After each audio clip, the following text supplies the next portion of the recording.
రోజూ పరగడుపునే ఓం మంత్రాన్ని పఠిస్తే ఏం జరుగుతుందో తెలుసా? హిందువులు చదివే మంత్రాల్లో ఓం అనే మంత్రానికి చాలా ప్రాధాన్యత ఉంటుంది.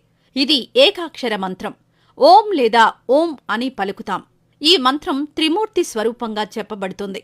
ఆ, ఊ, మకార శబ్దాలతో ఓం ఏర్పడుతుంది. ఓంకారం శబ్దాల్లో మొదటిది. హిందూ మతానికి కేంద్ర బిందువు. దీన్ని పరమాత్మకు ప్రతీక అని చెబుతారు.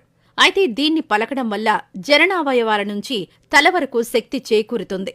ఓం పలికే సందర్భంలో మొదట శక్తి జననావయవాల దగ్గర ఉద్భవిస్తుంది. అది అనంతరం జీర్ణాశయానికి, ఆపై ఛాతికి, అక్కడ్నుంచి తలకు చేరుతుంది. దీంతో అనేక లాభాలు కలుగుతాయి. ఓం అనే మంత్రాన్ని రోజూ పఠించటం వల్ల ఎలాంటి ప్రయోజనాలు కలుగుతాయో ఇప్పుడు తెలుసుకుందాం. రోజూ ఓం అనే మంత్రాన్ని ధ్యానంలో కొన్నిసార్లు ఉచ్చరించటం వల్ల చాలా శక్తి ఉద్భవిస్తుంది. ఓ దశలో ఆధ్యాత్మిక స్థాయి పెరిగి దైవంతో మన ఆత్మ కనెక్ట్ అవుతుంది. దీంతో ఒంట్లో పాజిటివ్ వైబ్రేషన్స్ వచ్చి అనారోగ్యాలు నయమవుతాయి. ఓం మంత్రాన్ని ఉచ్చరించటం వల్ల ఆక్సిజన్ సరఫరా, రక్త సరఫరా సరిగ్గా జరుగుతాయి. దీంతో మెదడుకు కొత్త శక్తి అందుతుంది.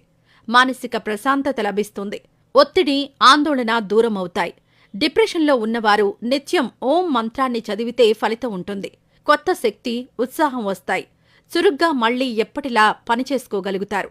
మెదడుకు శక్తి ఎక్కువగా అందడం వల్ల జ్ఞాపక శక్తి పెరుగుతుంది. ఆలోచన శక్తి పెరుగుతుంది. కొత్త ఆవిష్కరణలు చేయగలుగుతారు. చురుగ్గా ఆలోచించగలుగుతారు. ఏకాగ్రత పెరుగుతుంది. ఏదైనా అంశంపై దృష్టి సారిస్తే ధ్యాస తప్పకుండా ఉంటుంది. చదువుల్లో చక్కగా రాణించవచ్చు. విద్యార్థులకు బాగా మేలు జరుగుతుంది.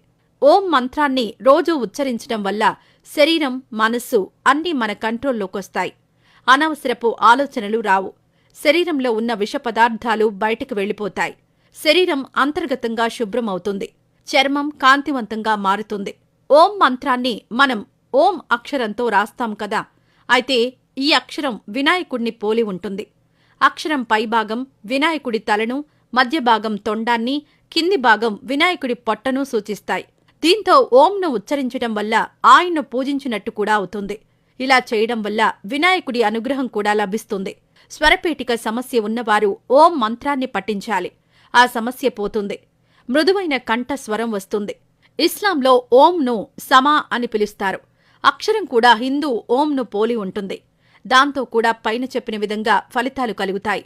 రోజూ ఉదయాన్నే కనీసం 50 సార్లు ఓం మంత్రం పఠిస్తే మంచి ఫలితాలు కలుగుతాయి.